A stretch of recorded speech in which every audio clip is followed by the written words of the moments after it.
Celui qui aime sa vie la perdra, et celui qui hait sa vie en ce monde la conservera pour la vie éternelle.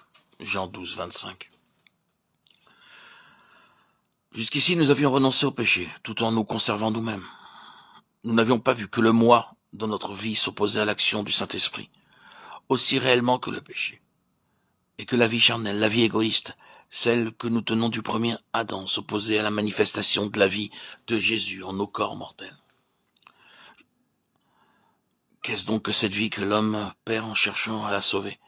Qu'est-ce que cette vie que nous aimons au lieu de la haïr, ce qui entraîne sa perte éternellement? Certaines versions traduisent âme au lieu de vie. Saint Paul nous explique ce passage dans quelques lignes de sa lettre aux Corinthiens. Le premier homme, Adam, a été fait une âme vivante, mais le dernier Adam est un esprit vivifiant qui donne la vie. Le premier homme étant de la terre et terrestre. Le second homme est le Seigneur du ciel, 1 Corinthiens 15, 45-47. C'est à cette vie héritée du premier Adam, et que nous appelons vie charnelle par opposition à celle que communique le Seigneur à ses rachetés, que nous devons renoncer. Et cependant, l'homme, naturellement, aime sa vie propre, son moi. Ils sont partie intégrante de lui-même. Nous l'aimons parce que son domaine est celui des choses sensibles, des choses terrestres, que nous pouvons toucher et voir. Lorsque l'homme commence à marcher avec Dieu, une forte proportion de cette vie propre ou vie charnelle se mêle encore à la vie qu'il reçoit d'en haut. De là, les fréquents changements d'humeur, les hauts et les bas, les états de dépression, même en dehors de toute autre désobéissance, de tout péché conscient.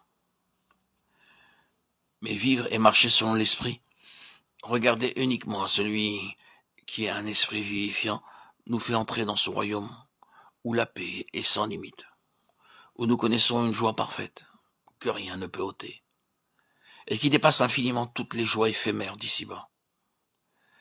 C'est l'épée de l'esprit, la parole de Dieu qui opère cette séparation entre tout ce qui est charnel et ce qui procède d'un pur esprit. Hébreux 4.12. Si, comme nous y sommes exhortés, la parole demeure en nous abandonnant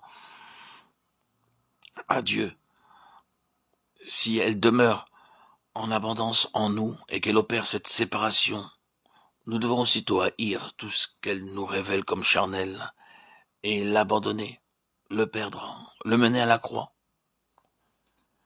Voulons-nous suivre l'agneau? Voulons-nous que sa vie soit manifestée par nous à ceux qui nous entourent? Alors, il nous faut connaître les profondeurs de la croix, de sa croix, pour entrer dans tous les privilèges que sa mort nous a acquis. Il nous faut renoncer à nous-mêmes, haïr notre vie propre, pour que la sienne puisse se manifester. La mesure même de notre renoncement déterminera la mesure où la puissance de sa résurrection pourra s'exercer en nous. Nous avons renoncé à nos péchés pour mourir avec Christ au péché. Nous avons renoncé au monde pour mourir avec Christ au monde.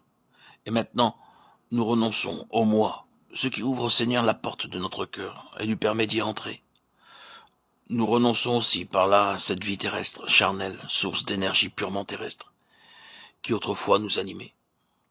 Et pourtant, toujours, en nos corps, la mort de Jésus, nous sommes amenés à puiser toujours davantage à sa vie, qui se manifeste dans nos corps mortels, et vivifie ceux qui nous entourent.